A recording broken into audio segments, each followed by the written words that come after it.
नमस्ते सभी को। स्वागत है आज के सेशन पे। मेरा नाम है ऑर्को और आज आप सभी लोग आए हैं चिन्मय के 12 बजे के इवेंट पे, जहाँ पे हम लोग कहानियां सुनते हैं मोशी मैम के द्वारा। मोशी मैम एक के बाद एक कहानियां सुनाएंगी। हर एक कहानी के बाद हम लोग 1-2 मिनट का ब्रेक लेते हैं, जहाँ पे अगर आप लोगों को कुछ भी फीडबैक देना हो, कुछ भी कहना हो, कोई सीख मिली हो या फिर कुछ भी किसी भी तरीके का फीडबैक देना हो, आप हमें दे सकते हैं। कहानियों के दौरान प्लीज अपने माइक सभी लोग म्यूट रखिएगा, ताकि हम लोग कहानियों को अच्छे से एंजॉय कर सके। कहानियों के बाद अगर आपको कुछ भी कहना हो, आप इन कॉल मैसेज में कह सकते हैं। उसके साथ साथ आप हैंड रेज भी कर सकते हैं, जहाँ पे मैं एक एक करके आप लोगों का नाम लूंगा और आप आपकी बात कह सकते हैं। इन कॉल मैसेज कहाँ पे, मैं एक बार बता देता हूँ। आपके स्क्रीन के नीचे देखिए 3 बिंदु है, 3 डॉट है। उसके ऊपर अगर आप लोग क्लिक करेंगे तो आपको इन कॉल मैसेज दिखेगा। तो आप लोग चाहे तो इन कॉल मैसेज में भी आप कुछ भी लिख सकते हैं, जो भी आपको लिखना है या फिर जो भी आपको कहना है। तो बस मैं इतना ही कहूंगा। अब मैं मोशी मैम के ऊपर ट्रांसफर करना चाहता हूँ। मोशी मैम प्लीज स्टार्ट कर दीजिए। आप सबका पहले तो बहुत बहुत आभार कि आप लोग स्टोरी टेलिंग सेशन में हमारे साथ जुड़ते हैं और हमें बहुत खुशी होती है और मुझे बेसब्री से इंतजार होता है कि मैं आप लोगों को बहुत अच्छी अच्छी कहानियां सुनाऊं। और इस बार मेरा सौभाग्य है कि मेरी जो स्टोरी टेलिंग की टीम है उन्होंने बहुत मेहनत किया है और बहुत प्यारी सी कहानियां वो लेकर आए हैं। वो छोटी छोटी कहानियां हैं लेकिन उसमें जीवन के बड़े बड़े मॉरल्स हैं। तो उम्मीद है आप लोगों को पसंद आएगी। और आज जिस कहानी से हम शुरू कर रहे हैं वो ये है कि हमें सिर्फ वर्तमान में जीना चाहिए और उसका आनंद कैसे लेना चाहिए। तो अगर आप आराम करना चाहते हैं ना, तो अभी क्यों नहीं। हम सोचते हैं ना कि अच्छा ये कर लेते हैं फिर आराम कर लेंगे, ऐसा नहीं है। अगर आपका मन कर रहा है, if you are enjoying the moment, right now is the right time for you. तो एक अमीर आदमी जो था वो किसी गांव में गया और जहां उसने एक नाविक को एक पेड़ की छाया के नीचे झपकी लेते हुए देखा। तो वो एक बेहद खुशनुमा सुबह थी। सूरज उग रहा था, ठंडी ठंडी हवाएं चल रही थी और वो नाविक आराम कर रहा था। तो वो अमीर आदमी जो था ना, वो अचंभित रह गया। उसने नाविक को जगाते हुए कहा, अरे तुम ये सुबह सुबह सो क्यों रहे हो? पैसे कमाने के लिए अपनी नाव क्यों नहीं चलाते? तो नाविक ने ना धीरे से आंखें खोली और पूछा, क्यों, क्या हुआ? तो इस प्रश्न से जो वो धनवान व्यक्ति था वो और भी अचंभित हो गया। क्यों, क्या हुआ? अरे उठो और नौकायन करके कुछ पैसे कमाओ। तो नाविक हंस पड़ा और फिर पूछा कि क्यों? तो धनवान ने कहा, अरे पैसा कमाने का यही सही समय है और अभी जितना हो सके ना उतना पैसा कमाओ, ताकि भविष्य में तुम्हें पैसों की कोई जरूरत ना पड़े और तुम आराम से रह सको। अब ये नाविक देखिए, उसने फिर से आंखें बंद कर ली और आराम से बोला कि नहीं, मैं तो आराम कर रहा हूँ और मुझे इसी में आनंद आ रहा है। तो मॉरल ऑफ द स्टोरी ये है कि हमें हमेशा याद रखना चाहिए कि समझदार व्यक्ति को ना इस वक्त में खुशी मिलती है। द ये जो लम्हा, ये जो बीत रहा है, ये लम्हा जो अभी खत्म हो जाएगा फिर लौट कर नहीं आएगा। तो हमें इस लम्हे को जी लेना है और अगर हमें इस लम्हे में खुशी मिल रही है तो हम उसका आनंद उठाएं। वो जो लम्हे का स्वर्ग होता है ना, वो दूर आकाश में उस पार या भविष्य में नहीं है। ये जो स्वर्ग है ये वर्तमान में है और ये जो खुशी है ना, वो पलों में हमें आनंद देती है। तो हमें इसे भविष्य के लिए कभी भी टालना नहीं चाहिए, क्योंकि कल किसने देखा है। जो है समा कल हो ना हो, तो हर पल यहाँ जी भर जियो। तो हमें यही करना चाहिए। मैं हम भविष्य में क्या होगा नहीं होगा छोड़िए इसकी चिंता। अगर इस पल में आपको लगता है कि ये करके हमें आनंद मिलता है तो हम वही करेंगे and we enjoy every moment of life. ये थी मेरी पहली कहानी। बिल्कुल बिल्कुल। हाँ, हम लोग को प्रेजेंट में जीना चाहिए एंड अभी जो वक्त चल रहा है उसको एंजॉय करना चाहिए। बात का बात देखा जाएगा जब भी जो होगा, बट शुक्रिया अभी जाती जीना जी, चाहिए। अपनी क्रैश बिल्कुल। कुलविंदर अब जी। हाँ जी, थैंक यू सो मच। किसी को कुछ भी कहना हो प्लीज हैंड रेज कर सकते हैं, वरना हम लोग अगली कहानी की ओर बढ़ सकते हैं। कुछ भी कहना है किसी को? ठीक है ओशे मैम, हम लोग अगले कहानी की ओर बढ़ सकते अच्छा, अगली जो कहानी है ना, ये बहुत मजेदार है। छोटा सा इंसिडेंट है लेकिन आप सबको, उम्मीद है आप लोगों को बहुत अच्छा लगेगा। कि बिजली की चमक में रास्ता खोज लो, यानी फ्रैक्शन ऑफ द सेकेंड, वो जो रोशनी कौंधती है ना, जब बिजली चमकती है, हम अगर हमारे जीवन में या किसी भी परिस्थिति में हम अंधेरे का सामना कर रहे हैं, तो वो जो फ्रैक्शन ऑफ सेकेंड में जो बिजली चमकती है ना, वो भी हमें रास्ता दिखा सकती है। कैसे?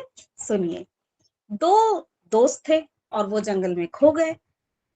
घना जंगल था, खूंखार जानवर और चारों तरफ घना अंधेरा। उनमें से जो दो दोस्त थे ना, उनमें से एक था दार्शनिक यानी कि फिलोसोफर, और दूसरा था आध्यात्मवादी। आध्यात्मवादी मतलब जो भगवान में विश्वास करते हैं, जिनको एक पॉजिटिव एनर्जी पर यकीन होता है, वो जानते हैं कि परिस्थिति चाहे कैसी भी हो, रास्ता जरूर निकलेगा। तो ऐसे लोगों को हम आध्यात्मवादी कहते हैं। और एक होते हैं दूसरे तरह के फिलोसोफर, वो हमेशा उलझे रहते हैं, ऐसा क्यों, कैसे, मैंने उसी में उनका दिमाग लगा हुआ है। वो ये नहीं सोच रहे हैं कि एक फ्रैक्शन ऑफ सेकंड में हमारे पास अपॉर्चुनिटी आ सकती है। तो अचानक से क्या होता है, वो जो दो दोस्त घने अंधेरे जंगल में है, तूफान आ जाता है। अब गरज और मूसलाधार बारिश होने लगी। तो ये जो दार्शनिक यानी फिलोसफर टाइप का जो है बंदा, वो आकाश की ओर देख रहा है, बिजली की गड़गड़ाहट और बारिश को देखकर मन में सोच रहा है कि क्या हो रहा है, ये क्यों हो रहा है, ये कैसे हो रहा है। उसका ध्यान इसमें नहीं है कि हम रास्ते को कैसे ढूंढे, कैसे आगे बढ़े, कैसे मंजिल की ओर बढ़े। उसका ध्यान लगा हुआ है वहां, वो सोचने में लगा हुआ है। लेकिन वो विचारों के भंवर में इस तरह भटका हुआ है कि उसको अपना रास्ता ढूंढने की कोई जल्दी नहीं है। लेकिन वो जो आस्तिक व्यक्ति है ना, जो ऑप्टिमिस्टिक है, जो विश्वास करता है, वो क्या कर रहा है, वो सड़क की ओर देख रहा है। और जब भी बिजली चमकती है ना, उस मोमेंट में, उस पल में वो आगे का रास्ता देख लेता है और मंजिल की ओर आगे बढ़ जाता है। वो सोचता ही रह रहा है और ये क्या कर रहा है। देखिए, जीवन में ऐसा ही होता है।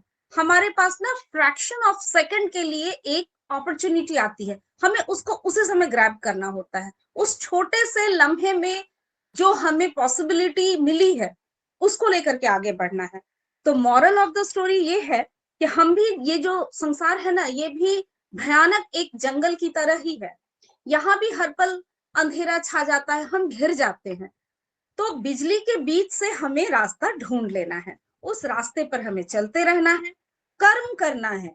और सोचने से काम नहीं चलेगा, कर्म से ही मदद मिलेगी, क्योंकि मन में तो विचार चलते ही रहेंगे। तो मंजिल तक कर्म से ही पहुंचा जा सकता है, विचारों से नहीं। यानी सिर्फ दार्शनिक बने रह करके सोचने से नहीं होगा। वो फ्रैक्शन ऑफ सेकंड में वो जो बिजली की कौंध की तरह हमारे जीवन में अपॉर्चुनिटीज आती हैं, उनको ग्रैब करके हमें आगे बढ़ जाना है, क्योंकि आगे का रास्ता उसके आगे से आपको दिखेगा। शुक्रिया। बिल्कुल, बिल्कुल। कोई अपॉर्चुनिटी छोटी बड़ी नहीं होती, हर एक अपॉर्चुनिटी को पकड़ना चाहिए। क्या पता जो आपको अभी छोटी अपॉर्चुनिटी लग रही है वो बाद में वो रास्ता बहुत बड़ा खुल जाए, और जो आपको अभी बड़ी अपॉर्चुनिटी लग रही है वो एक ब्लॉक रास्ता हो, आगे जाके कुछ ना हो। तो बिल्कुल हर एक अपॉर्चुनिटी पकड़नी चाहिए, छोटी हो बड़ी हो मीडियम साइज का फर्क नहीं पड़ता, हर एक अपॉर्चुनिटी पकड़ना चाहिए।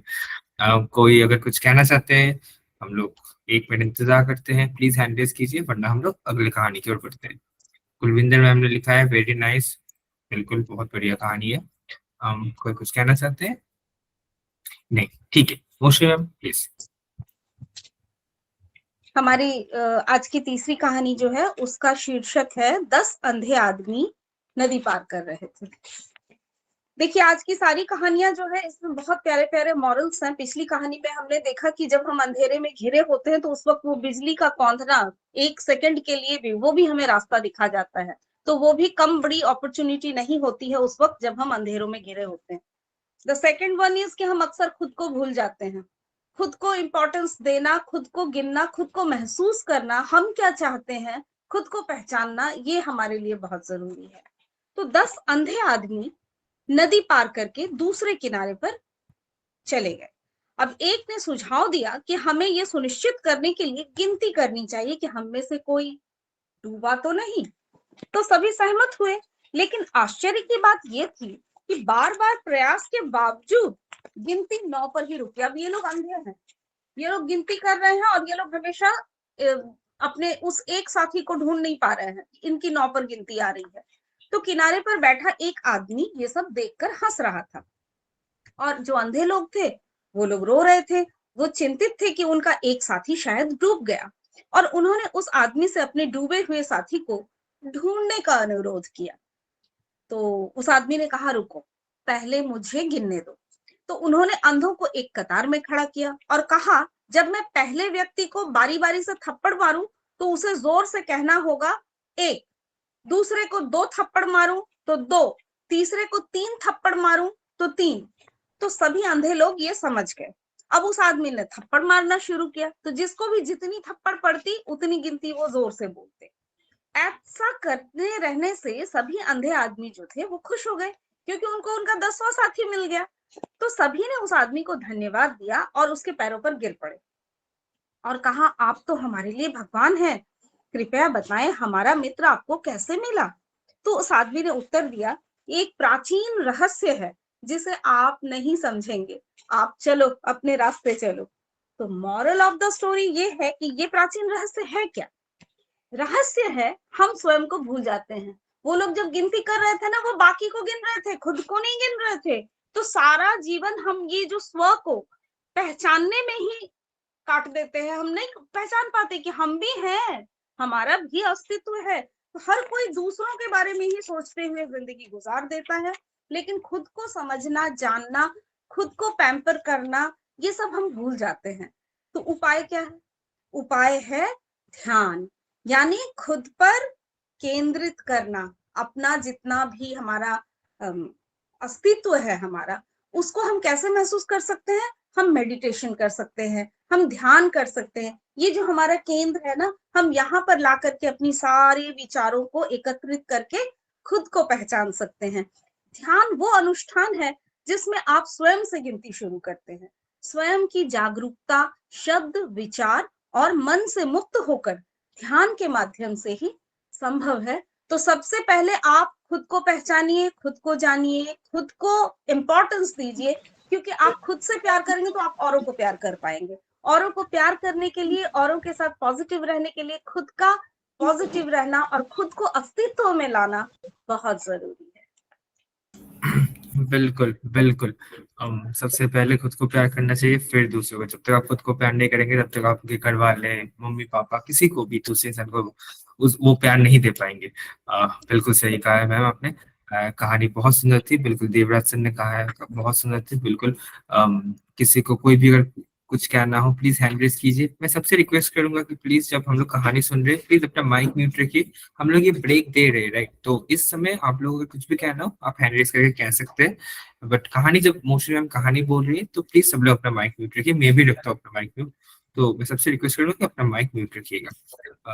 हाँ, तो अगर कुछ भी शेयर करना, कोई सीख आप लोगों को आपने आपकी जिंदगी से, इस कहानी से रिलेटेड कोई सीख अगर आप शेयर करना चाहते हैं। नहीं, ठीक है। मोस्टली मैम हम लोग आगे बढ़ सकते हैं। आज अच्छा, पिछले बार का सेशन हमारा बहुत इंटरेक्टिव था। मुझे आप लोगों से बातें करने में बहुत अच्छा लगता है और आपके फीडबैक्स हमारे लिए बहुत वैल्यूएबल होते हैं। सो प्लीज, अगर आपके मन में कुछ भी आ रहा है तो हमारे साथ जरूर साझा करें। It's a interactive session. ये ऐसा नहीं कि मैं बस कहानियां बोलती जाऊं और आप लोग सुनते जाएं, ऐसा नहीं है। आप लोग जरूर बोलिए कुछ ना कुछ। हाँ, मैं भी सबसे रिक्वेस्ट करूंगा कि अगर आप लोग कुछ शेयर करना चाहते हैं आपकी जिंदगी की कहानियां इससे सिमिलर, तो वो भी आप लोग शेयर कर सकते हैं। तो अगेन ये कहानियों का सेशन है। मोस्टली मैम कहानियां जरूर बताएंगी, बट आप लोग भी आपकी जिंदगी की कहानियां जरूर बता सकते हैं। ऐसे नहीं कि सिर्फ मोस्टली मैम बताएंगी। क्योंकि तो सबके पास है ना, सबने काफी, हम जो इतने लोग हैं, औरकों को छोड़कर, औरकों तो बच्चा है लेकिन हमारे सामने, लेकिन हम लोगों ने जिंदगी के कई बसंत, कई सावन, कई पतझड़ पार किए हैं। तो हमारे पास डेफिनेटली सबके पास कुछ ना कुछ अनुभव है, सबने कहीं ना कहीं कुछ ना कुछ अच्छा सुना है। तो we can share, this is a platform from GenWise to share our experiences and thoughts. बिल्कुल। कमलेश मैम आपने हैंड रेस किया, आप कुछ शेयर करना चाहते हैं? प्लीज माइक अनम्यूट कर लीजिए। मैम म्यूट पे है मैम। आपका। हाँ जी मैम, आप म्यूट पे है मैम, आपके स्क्रीन पे नीचे देखिए। हाँ जी। हाँ जी, हाँ जी। मैं छोटी सी एक स्टोरी सुनाना चाहती हूँ। परिस्थितियां जैसी बिल्कुल। थी, अपने आप को वैसा ही बना लेना चाहिए। तो जी। एक राज्य में एक बहुत ही प्रशंसा वाले ऋषि थे। वो सबका भाग्य बताया करते थे। तो ये बात सुनते सुनते राजा के कान में भी ये बात चली गई। उन्होंने ऋषि जी को अपने राज्य में, राजधानी में बुलाया कि हम उनको मान सम्मान, और मैं भी अपना भाग्य पूछना चाहता हूँ कि मेरा भविष्य क्या है, कल को क्या होगा, परिस्थितियां कैसी होंगी। तो उन्होंने उनसे पूछा। तो ऋषि जी ने जब महल में पहुंचे, उनका सत्कार हुआ, ऋषि जी को दिखाया, खाना पीना दिया गया और पूछा कि मेरे बारे में बताओ। तो ऋषि जी ने कहा भी अपनी जन्म कुंडली दिखाइए, मैं आपको बताता हूँ। तो उन्होंने कहा भी राजा, आप तो बहुत भाग्यवाली हैं, आपका राज्य बहुत बढ़ेगा आगे, आपके बच्चे भी बहुत अच्छे रहेंगे। तो राजा ने खुश होके उसको खूब सारा धन दिया, सोना चांदी दिए। और अब उसने सोचा कि ये तो मैंने अच्छा पूछ लिया उनसे, अब ये भी बताओ कि दुर्भाग्य भी तो थोड़ा बहुत होता है, वो भी तो बताइए। तो उन्होंने दुर्भाग्य की बातें भी दो चार बता दी। तो ऋषि वो तो ऋषि पे एकदम गुस्सा हो गए। ऐसी ऐसी बातें करने की तेरी हिम्मत कैसे हुई, तूने कैसे मेरे को ऐसा ऐसा बता दिया। तो अब ऋषि कहता है भाई, तो वो तलवार निकाल के उसको मारने के लिए, कैद कर लो उसको, इसने गलत बोला मेरे बारे में। तो ऋषि समझ गया भाई ये तो क्या बंदा है। उन्होंने कहा कि मैं तेरे से एक बार आखिरी भी पूछ रहा हूँ, अब मुझे बता मेरी मृत्यु कैसे होगी, कब होगी, समय बता। तो ऋषि कहता है अच्छा, ये तो बड़ा बुरा आदमी है, राजा को सुनाता हूँ। वो शांत स्वर में बोलता है, मेरी गणना के अनुसार महाराज, आपकी मृत्यु मेरी मृत्यु के ठीक 1 घंटे बाद हो जाएगी। राजा डर गया, उसको मारने लगा था। उसने तलवार अपने नीचे रख के माफी मांगी और बोला कि देखिए मुझसे बहुत गलती हुई है, क्षमा कीजिए, तो मैंने आपके साथ दुर्व्यवहार किया है। तो वो फिर लेके धंधुन कुटिया में चले गए। इसका मतलब मॉरल यही है कि मुश्किल परिस्थितियों में हमें समझदारी से काम लेकर अपने आप को शांत रख के परेशानी से बच जाना चाहिए। Thank you. बिल्कुल बिल्कुल, thank you so much Kamlesh ma'am, thank you so much ये कहानी सुनाने के लिए। हरिकरण शुक्रिया जी, शुक्रिया। Welcome welcome. हरिकरण जी, हरिकरण चौधरी जी, आपने भी हैंड रेज किया है, आप कुछ सुनाना चाहते हैं? हरिकरण जी प्लीज माइक अनम्यूट कर लीजिए एक बार, आपकी स्क्रीन के नीचे देखिए एक माइक का ऑप्शन मिलेगा जो व्हाइट कलर में आ रहा है, जो बीच से कटा हुआ है अभी क्योंकि आप म्यूट पे हैं। हेलो हरिकरण जी, मेरी आवाज आ रही है ना? हेलो हेलो, हाँ सॉरी, हाँ। हरिकरण चौधरी जी, आप कुछ कहना चाहते हैं? हम्म, ठीक है। कोई और कोई ऐसी कहानियां सुनाना चाहते हैं अपने जिंदगी से, या फिर कोई सुना होगा बचपन में, या फिर कुछ भी। um, नहीं, ठीक है मौसी में हम लोग ठीक है, तो मैं अगली कहानी की तरफ आगे बढ़ती हूँ आप लोगों की इजाजत से। ठीक है, तो अगली जो कहानी है हमारी, वो है, उसका जो शीर्षक है, बस मूर्तिकार की एक गलती। तिब्बत में एक महान मूर्तिकार था। वो विश्व के सर्वश्रेष्ठ मूर्तिकार के रूप में जाने जाते थे। अब ऐसा कहा जाता है कि उनकी बनाई हुई जो मूर्तियां होती थी ना, वो इतनी सजीव लगती थी मानो वो अभी चलेंगी, बात करेंगी, हमारा स्वागत करेंगी। तो मूर्तिकार अब बूढ़ा होने लगा, अब उसे मौत से डर लगने लगा। तो जैसे जैसे वो बूढ़ा हुआ ना, उसे चिंता होने लगी कि मृत्यु के बाद में क्या किया जाए। तो मूर्तिकार होने के कारण उसके मन में एक विचार आया कि मैं अपनी मूर्तियां स्वयं बनाऊं। तो जब मृत्यु आएगी तो मैं अपनी सांसें धीमी कर लूंगा और सभी मूर्तियों के बीच में खड़ा हो जाऊंगा, फिर मौत मुझे नहीं पहचानेगी। तो उसने अपनी ही मूर्तियां बनाकर उसके बीच में आकर वो खड़ा हो गया। तो जब मौत आई तो मूर्तिकार को ढूंढने लगी, लेकिन एक जैसी मूर्तियों के बीच जीवित मूर्तिकार को ढूंढना उनके लिए थोड़ा सा मुश्किल हो गया। ये एक समस्या बन गई। परंतु मृत्यु ने उस मूर्तिकार की चाल को समझकर कहा, हे परमेश्वर, इतनी सुंदर मूर्ति कला, पर एक ना गलती रह गई। अब ये सुनकर मूर्तिकार भूल गया कि वो छिपा हुआ है। वो तुरंत बाहर निकला और बोला, कौन सी गलती? और मौत को हंसी आ गई, तुम तो पकड़े गए।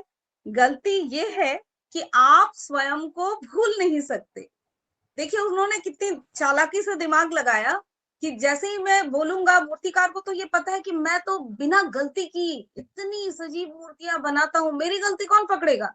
अब उसने उसकी दुखती नस पे हाथ डाल दिया, वो तो छुपा हुआ था, उसको बाहर निकालने का यही तरीका सूझा और उसने तुरंत वही देखी वही किया कि कौन सी गलती। अब तो वो पकड़ा गया। तो अब जो है वो बोलते हैं कि चलो चलो अब मेरे साथ चलो। तो मॉरल ऑफ द स्टोरी ये है कि इंसान में ना अहंकार आ जाता है, उस मूर्तिकार में भी अहंकार आ गया था कि मुझसे तो गलती हो ही नहीं सकती। तो ये जो अहंकार है ना, वो मृत्यु है। यदि अहंकार है तो मृत्यु है। जिस क्षण अहंकार नष्ट हो जाता है उसी क्षण मृत्यु विदा हो जाती है। मृत्यु का भ्रम और भय इसलिए है क्योंकि हम अपनी अलग सत्ता के भ्रम में जीते हैं, जबकि हम अलग हैं, हम प्रकृति से अलग तो है नहीं, हम तो प्रकृति का ही हिस्सा हैं और जो नियति है वो तो अपने समय पर होकर रहेगी। तो अहंकार की मृत्यु ही नव जीवन की संभावना है। हम चाहे कितने भी परफेक्ट हों, लेकिन हम हैं तो इंसान ही ना, और गलतियां इंसान से ही होती है। We can't be perfect. तो ये अहंकार पालना ही हमारे लिए हमारे ही विनाश का कारण बन जाएगा। बिल्कुल बिल्कुल। अहंकार से जो कहानी शायद सबने सुनी है, और एक कहानी जो है कछुआ और खरगोश की कहानी, जहाँ पे जी खरगोश वो रेस दौड़ने लगे एंड खरगोश इतना अहंकार आ गया, हाँ मैं तो फर्स्ट आऊंगा, कि वो सो गया एंड कछुआ अपनी धीरे धीरे धीरे धीरे स्टेडली ही वोन द रेस, वो रेस जीत गया। तो इस कहानी से मुझे वो कहानी की याद आ गई जो हम हाँ सभी लोगों ने शायद बचपन में सुना होगा। तो बिल्कुल अहंकार नहीं करना चाहिए। कोई आपसे धीमा या फिर जो थोड़े से स्लो है वो भी कब आपसे आगे बढ़ जाए आपको पता भी नहीं चलेगा, अगर आप अहंकार रहेंगे, घमंड रहेंगे अपने ऊपर। कॉन्फिडेंट रहना चाहिए, लेकिन ओवर कॉन्फिडेंट कभी अच्छा नहीं होता है। जी तो ये बात हमेशा सबको याद रखनी चाहिए। बट हाँ, तो अगर कोई कुछ आप लोग आज सिर्फ रिएक्शन दे रहे, हम सब राजेश सर, कमलेश मैम, अगर कुछ कोई कहना चाहते, शेयर करना चाहते तो प्लीज बताइएगा। अम, कुछ भी अगर। हाय शायद हेलो, किसने कुछ कहा? कोई कुछ कहना चाहते हैं, कोई कुछ शेयर करना चाहते हैं? हम्म, नहीं, ठीक है मोस्टली मैम, हम लोग को तो फिर नेक्स्ट कहानी की ओर बढ़ते हैं। अगली जो कहानी है ना, वो भी आप लोगों को बहुत पसंद आने वाली है, मुझे तो बहुत पसंद आई है। ये है अज्ञात का द्वार। एक बुद्धिमान राजा था और उसके जो मुख्यमंत्री थे ना, वो राज्य की गुप्त जानकारी पड़ोसी शत्रु देश को दे देते थे। उन्होंने दे दी ऑलरेडी। तो इस अपराध के लिए मृत्यु दंड निर्धारित किया गया। लेकिन राजा मंत्री से बहुत स्नेह करते थे, इसलिए जब भरे दरबार में सजा सुनाई गई तो राजा ने मंत्री को दो विकल्प चुनने को दिया। एक तरफ जल्लाद बंदूक लेकर खड़ा है उसको मारने के लिए, और दूसरी तरफ एक बंद दरवाजा होता है। राजा ने, देखिए, राजा ने मंत्री को प्रेमवश विकल्प दिया है, जबकि उन्होंने इतना गुरुतर अपराध किया था, लेकिन फिर भी राजा ने उनको दिया है। तो मंत्री ने राजा से पूछा कि दरवाजे के पीछे क्या है। उसको ऑप्शन चुनने को मिला है, एक तरफ जल्लाद है बंदूक तान के और एक तरफ है एक दरवाजा। तो राजा बोलते हैं कि ये दरवाजा मुझे भी नहीं पता, ये अज्ञात है, क्योंकि मैंने तो कभी किसी को इस सजा को चुनते हुए नहीं देखा है। तो राजा ने कहा कि मेरे पिता दादाजी के शासनकाल में भी अपराधियों को ये विकल्प दिया जाता था, लेकिन किसी ने अभी तक बंद दरवाजे का विकल्प नहीं चुना। तो मरते समय मेरे पिता ने मुझे चाबी सौंप दी और कहा कि केवल उन लोगों के लिए दरवाजा खोलना जो बाहर जाना चाहते हैं, उनको विकल्प देना, अगर वो जाना चाहे तो उनको वो चाबी खोल करके वो दरवाजा खोल देना, और बाहर निकलते ही तुरंत दरवाजा बंद कर देना। तो इसलिए किसी को पता ही नहीं है कि दरवाजे के बाहर है क्या। तो अपराधी मंत्री जो था वो तरह तरह के तर्क अपने मन में देने लगा कि दरवाजे के पीछे हो सकता है बंदूक से भी भयानक सजा हो सकती है, या शायद कोई भूखे जंगली जानवर ही होंगे। तो ये सब सोचकर वो जल्लाद की ओर मुड़ा और उसको गोली मार दी गई। तो शाम को रानी ने राजा से पूछा, एक बात बताइए, वास्तव में उस दरवाजे के बाहर है क्या? तब राजा ने मुस्कुराते हुए उत्तर दिया, दरवाजे के बाहर केवल स्वतंत्रता है, अज्ञात के द्वार पूरे ब्रह्मांड के लिए खुले हैं, लेकिन कोई भी उस ओर जाने की हिम्मत ही नहीं करता। हमारी ये हिम्मत ही नहीं होती कि हम जिस चीज जो लोग आजमाए हैं बस उसी उसी पर हम बिलीव करते चले जाते हैं, लेकिन वो जो एक अज्ञात द्वार है ना, हम उसकी ओर नहीं जाते। लोग अज्ञात के स्थान पर मृत्यु को चुनते हैं। अज्ञात की ओर बढ़ने के बजाय लोग दुखी जीवन स्वीकार करते हैं, लेकिन मुक्ति केवल अज्ञात के द्वार से ही गुजरकर संभव है। तो मॉरल ऑफ द स्टोरी ये है कि प्रेम और धर्म के फूल भक्ति की धरती पर खिलते हैं, और डर में जो दिखाई देता है वो फूल नहीं बल्कि कागज का भ्रम है। आप ईश्वर से प्रेम करें, लेकिन डर कर नहीं, उन पर सरेंडर करके खुद को पूरा उनकी ओर सौंप के कि जो भी होगा, वो जो भी करेंगे वो मेरे लिए बेस्ट होगा, बेहतर होगा। अगर हम सरेंडर करके उनको याद करेंगे ना, तो वो हमारे लिए मुक्ति का द्वार खुलेगा। यही थी आज की ये मेरी कहानी का मॉरल। बिल्कुल लोग बिल्कुल। देखिए, जितने भी साधु सन्यासी होते हैं या बहुत सारे लोग होते हैं जो खुद को एक्सप्लोर करने के लिए बस घर से निकल पड़ते, वो ये नहीं सोचते कि क्या होगा सफर में। बोलते हैं मैं अकेला ही चला था जानी बे मंजिल, मगर लोग आते गए और कारवां बनता गया। तो ऐसा नहीं होता है। ईश्वर है ना, हर परिस्थिति में आपके साथ होते हैं, वो दिखे या ना दिखे। तो हमारी मुक्ति का द्वार अज्ञात से होकर ही गुजरता है। बिल्कुल बिल्कुल। बिल्कुल सही कहा। अगर अगेन आप लोग कुछ कहना चाहते हैं, कुछ शेयर करना चाहते हैं, कोई अपनी पर्सनल कहानियां सुनाना चाहते हैं, आपकी जिंदगी में कोई सीख मिली हो, प्लीज बताइए। यहाँ पे सबसे ज्यादा मैं सीखता हूँ क्योंकि मैं आप सभी लोगों से सबसे ज्यादा छोटा हूँ, एंड आप लोगों की सीख से जो मैं सीखता हूँ वो बहुत ज्यादा है। तो मैं सबसे रिक्वेस्ट करूंगा कि यहाँ पे जितने भी लोग हैं, प्लीज अगर कुछ भी छोटा हो, 2 लाइन का कहानी हो या फिर बड़ा हो, कुछ भी अगर शेयर करना चाहते हैं, पीसी सर, ज्योति मैम, सैयद सर, पीसी ने लिखा है बहुत sir, thank you so much sir, thank you so much. Rajesh sir, Devraj sir, Nilesh sir. हाँ जी नीलेश जी, आप कुछ कहना चाहते हैं? नीलेश सर बोलिए। ठीक है। अगर कोई कुछ भी कहना चाहते हैं तो अच्छा, एक बात तो मुझे ये बताइए कि ये जो 12 बजे का सेशन है, ये कहानी सुनने के लिए आप लोगों को कन्वीनियंट लग रहा है या आप किसी और वक्त पर चाहते हैं कि हम कहानियों का ये सत्र लेकर आए? इसके बारे में आप लोगों का मैं सुझाव चाहूंगी। आप लोग अपना कन्वीनियंट टाइम बताइए कि जब आप लोग निश्चिंत होकर कहानियों का आनंद ले सके। हाँ, मैं सबसे मोस्ट पूछ रही कि आप लोग के 12 बजे कंफर्टेबल है या फिर आप लोग 3 या 6 बजे, उन दोनों स्लॉट में से कोई एक टाइम चाहते हैं? आप लोग इनको मैसेज में लिख सकते हैं या फिर माइक राजेश अनम्यूट करके पटेल बोल लिख सकते रहे हैं 6 बजे। हैं? राजेश सर ने लिखा है 6 बजे, ओके। हाँ जी मीना अच्छा, मैम, प्लीज बताइए। हाँ जी मीना मैम। मीना मैम आप हेलो। अपना हाँ हाँ, जी मैम। हाँ, गुड आफ्टरनून। Good afternoon. 3 बजे का टाइम ज्यादा सुटेबल रहता है। अच्छा, आपके लिए हम 3 बजे का टाइम सुटेबल रहता है, ठीक है। ठीक है मैम, हम लोग देखते हैं, अगर हम लोग कोशिश करेंगे कि कोई दूसरे टाइम पे हम लोग कर सके।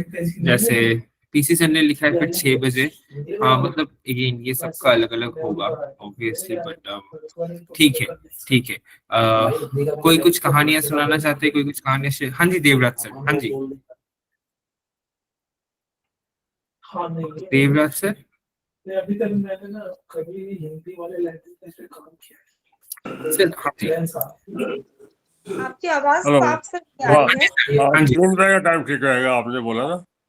कौन सा टाइम सर? 3 बजे का टाइम ठीक रहेगा 3 बजे का, अच्छा ठीक है सर, ठीक है, ठीक है सर, और धन्यवाद। थैंक कोई यू कुछ सर। कहना चाहेगा? जितने यहाँ पे और भी लोग हैं, मेजोरिटी विंस, तो सब लोग बताइए कौन सा टाइम। सब हाँ लोग जी, बताइए, सबका ओपिनियन हम चाहेंगे। हाँ जी आप लोग इनको मैसेज पे भी लिख सकते हैं और चाहे तो आप लोग बोल भी सकते हैं। हाँ जी विजय मैम, विजय लक्ष्मी मैम, हाँ जी मैम। मैम म्यूट पे है मैम, आप म्यूट पे हैं, प्लीज एक बार अनम्यूट कर लीजिए। मैम आपकी स्क्रीन की, हाँ जी हाँ जी। हाँ ओके। मुझे भी 3 बजे शायद बेटर रहेगा क्योंकि अभी लंच बनाने का टाइम है। एक्चुअली मैं लंच बना के कर रही हूँ, सुन रही हूँ आपको। अच्छा तो 3 बजे का time I think free time होता है। That will be हाँ, a better मुझे भी ये चीज फील हुआ कि 12 बजे ना, क्योंकि आज मुझे लोग भी कम दिख रहे हैं, लोगों का रिएक्शन भी कम आ रहा है, तो दैट वो मुझे लगा कि आप लोगों को शायद 12 बजे कहानियां, मतलब ये लग रहा है कि ये कोई काम है, मीटिंग है, तो हमने ज्वाइन किया। नहीं, हम चाहते हैं आप रिलैक्स्ड होकर एंजॉय हाँ। करें इस सेशन को, क्योंकि तो 3 हाँ, बजे सही होगा उसके लिए। लेकिन मुझे ठीक थोड़ा है। डिस्कनेक्ट है 3 बजे का। एक्चुअली 3 बजे में ज़्यादातर, क्योंकि मैं न्यू हूँ यहाँ पर, तो 3 बजे ज़्यादातर मैं देखता हूँ जो दूसरा इवेंट्स वगैरह होता है ना, लाइक क्विज वगैरह होता है, ये 3 बजे शेड्यूल किया जाता है। जो लास्ट हाँ जी। मेरा 5-6 दिन का जो एक्सपीरियंस रहा, तो फिर 3 जी। बजे का अगर दूसरा इवेंट रहता है तो फिर 3 बजे कैसे फिर हो सकता है ये? नहीं सर, वो हम लोग मैनेज कर लेंगे सर। वो हम लोग मतलब क्विज हफ्ते में सर 2 दिन होते हैं, तो हम लोग जिस दिन क्विज नहीं है उस दिन हम लोगों ने कहानियां रख ली, तो सर वो मैनेज हो जाएगा सर, उसमें कोई दिक्कत नहीं है। हम लोग बस फीडबैक ले लें कि आप लोग कौन से समय पे ज्यादातर लोग कंफर्टेबल है, तो फिर उस समय हम लोग उसे एडजस्ट कर लेंगे सर, उसमें कोई दिक्कत नहीं है सर। जैसे क्विज सिर्फ ट्यूसडे और कल है, मतलब थर्सडे है, तो आज Right. 3 बजे या फिर फ्राइडे 3 बजे हम लोग मोशी मैम की कहानियां ले सकते हैं, वो हम लोग एक बार देख लेंगे सर। बट वही मैं बस वो फीडबैक ले रहा था सबसे। जी, अमन ओके, श्रीवास्तव थैंक यू, जी ने फाइन। भी 3 से हाँ साढ़े जी। 3 का वक्त सुझाया है। हाँ जी, जी, बहुत ठीक बहुत है। शुक्रिया। आपके ये जो सुझाव होते हैं ना, वो हमारे लिए बहुत मायने रखते हैं। तो आप लोग प्लीज अपना सुझाव दीजिए हमें कि कौन सा वक्त हो और कैसी कहानियां आप सुनना चाहते हैं। तो हमारी पूरी टीम लगी रहती है कि हम आपको बेटर से बेटर एंटरटेनमेंट दे सकें। बिल्कुल बिल्कुल। आप लोग उसमें ये भी रिक्वेस्ट करूंगा कि अगर आप लोग कोई स्पेसिफिक किसी की कहानियां सुनना चाहते हैं, जैसे प्रेमचंद, कोई भी, जो भी जितने भी आर्टिस्ट है, अगर कोई स्पेसिफिक किसी की कहानियां सुनना चाहते हैं तो वो भी आप मुझे बता सकते हैं, तो फिर मैं अगले सेशन में वैसे कहानियां कलेक्ट करके हम लोग मोशी मैम वैसे कहानियां सुनाएंगी, उनकी कहानियां सुनाएंगी। हाँ जी मीना मैम, प्लीज बताइए। सर मैं ये पूछना चाह रही थी कि तंबोला इस बार नहीं हो रहा है, ये पेड कर दिया है आपने? नहीं नहीं मैम, तंबोला होगा मैम, हम लोग बस आज शाम तक वो लाइव हो जाएगा, चैरिटी वाला तंबोला। हम आप लोगों को ओके। इन्फॉर्म मिल जाएगा, आप लोगों को मैसेज चला जाएगा, मतलब पता चल जाएगा, तंबोला फ्री का भी होगा मैम। अच्छा। और हाँ मैम जी। आपकी कहानी सुनाने का तरीका बहुत ही अच्छा लगता है, आप बहुत तरीके से सुनाते हैं, कहानी अच्छी लगती है। बहुत शुक्रिया, बहुत बहुत आभार। Thank you so much ma'am. हाँ जी विजय मैम। हाँ जी विजय लक्ष्मी मैम।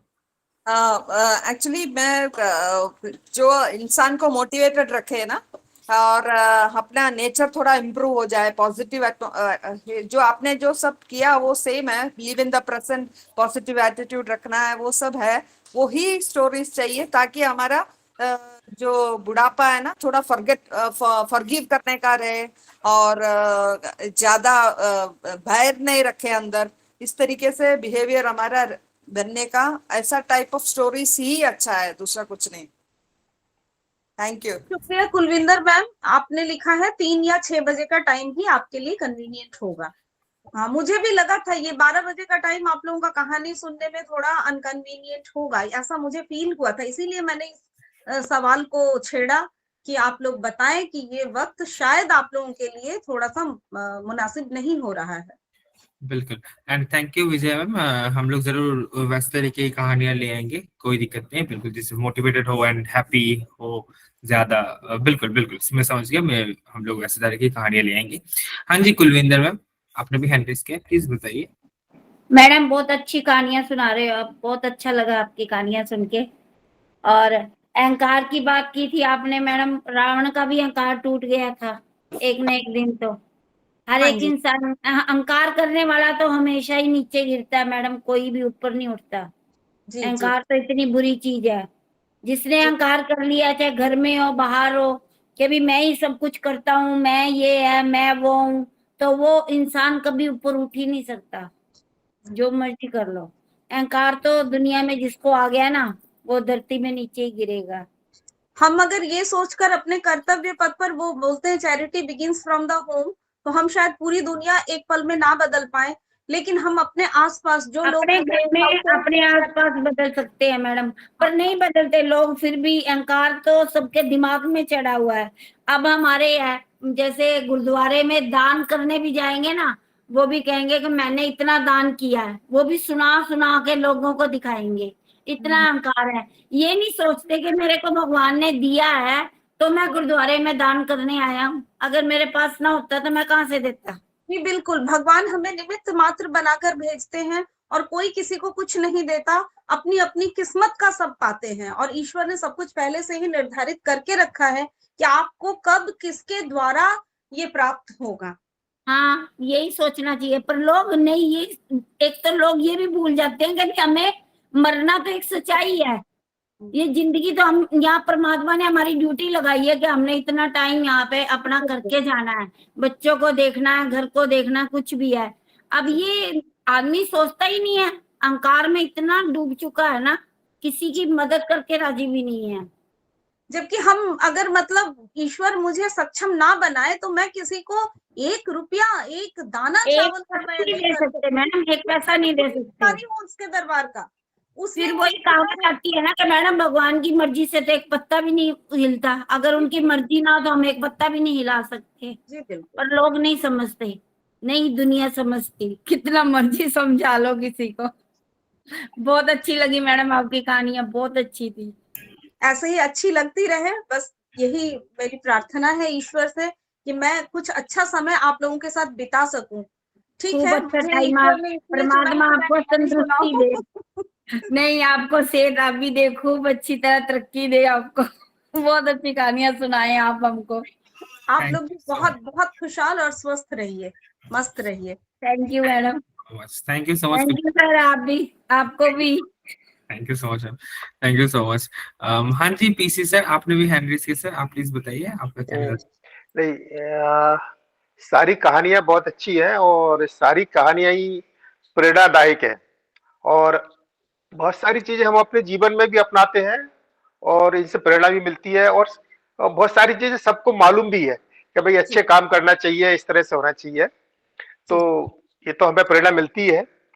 लेकिन इसमें साथ में मेरा एक सजेशन है कि जैसे मैडम ने कहा था कि कुछ और कहानियां या किस टाइप की सुनना चाहते हो, तो इसमें अगर एक जैसे आप डिफरेंट टाइप की सुनाती हैं तो उसमें एक पर्टिकुलर कोई टॉपिक की कहानी हो, उसको भी कभी कभी बीच में शेयर कर सकती है। हाँ, जैसे हम लोग कुकू करते एफएम हैं, पे जैसे हाँ, घर परिवार की आजकल की बच्चों की मनोदशा, उनके बिहेवियर, उससे रिलेटेड हाँ कहानियां भी हम लेकर आए हैं प्रीवियसली। और हाँ अगर आप साहित्य की चाहें कि हाँ, शरद चंद्र चट्टोपाध्याय की या प्रेमचंद जी हाँ की, तो आप उसकी स्पेसिफिक रिक्वेस्ट लिख कर भी दे सकते हैं। तो हमारी जो टीम है ना, वो उस स्टोरी को शॉर्ट करके आपके हाँ, वही प्रेजेंट करेंगे। मेरा कहने का मतलब वही था कि जैसे एक रामायण टॉपिक ले लिया एक या महाभारत ले लिया, या जैसे कुकू एफएम पर एक जो कहानी मैं सुनता हूँ तो अच्छा एक पर्टिकुलर टॉपिक होता है, एक अच्छा पर्टिकुलर टॉपिक रहता है, उसी की पूरी सारी चीजें तो हाफ एन आवर और 30-40 मिनट उसमें निकल जाता है, तो पूरी उसकी एक सारी वो जो बायोग्राफी है या कहना चाहिए, तो वो कोई ऐसा इस तरह से एक बीच में कभी कर सकते हैं, ये मेरा जी। सुझाव है। मेरी जो ओके, टीम है वो बहुत यंग एंड एनर्जेटिक टीम है, सारे यस यस, यंगस्टर्स हैं, तो उनको हाँ आपके सुझाव जो है, एक एक सुझाव उनके लिए बहुत ज्यादा महत्वपूर्ण रहते हैं और वो उस पर काम भी करते हैं। तो उम्मीद है हम भविष्य में ऐसा कुछ जरूर लेकर आएंगे। और ये कुकू एफएम वाली बात आप नोट कर लीजिए, और को एक बार क्या होता है वहां, मुझे नहीं है उसके बारे में आइडिया, तो कोशिश करिएगा कि हम उस तरह का कुछ कर सकें। हाँ उसमें ठीक है, बिल्कुल बिल्कुल। बस thank you so much PC sir, मैंने सारे नोट कर लिए जो भी आप लोगों ने फीडबैक दिए, थैंक यू सो मच। अगर कोई कोई और कुछ फीडबैक देना चाहते हैं या फिर कुछ कहना चाहते हैं, आप बिल्कुल कह सकते हैं। और वरना हम लोग आज के लिए यहीं पे समाप्त करते हैं। मोशम और कहानियां हैं या फिर खत्म आज के? नहीं, आज के लिए तो इतनी ही हाँ कहानी ठीक है, ठीक है, तो हम लोग तो फिर आज के दिन यहीं पे समाप्त कर सकते हैं। अगर किसी को और कुछ कहना नहीं है, कोई भी और फीडबैक देनी हो प्लीज कह सकते हैं। ठीक है, हाँ जी हाँ जी हाँ जी, बाय बाय विजय मैम। हाँ जी राजेश सर, हाँ जी राजेश सर। कभी कभी सीनियर सिटीजन के बारे में या अपने फैमिली या परिवार के बारे में भी कोई कहानियां बताइए, ताकि सब लोग को पता चले कैसे जीना है। ठीक जी है, बिल्कुल। वो भी सारी कहानियां बहुत है जिंदगी के मैंने लिए, उस तरह की कहानी बोली है यहाँ पे, वो और बात तो बताऊं? हाँ वो भी हाँ कभी कभी बीच में ऐसा आना चाहिए जी बिल्कुल। ठीक, ताकि सबको पता चले। बिल्कुल बिल्कुल, ठीक है, चलिए तो फिर इसी के साथ हम लोग आज के सेशन में समाप्त करते हैं। थैंक यू सो मच सभी।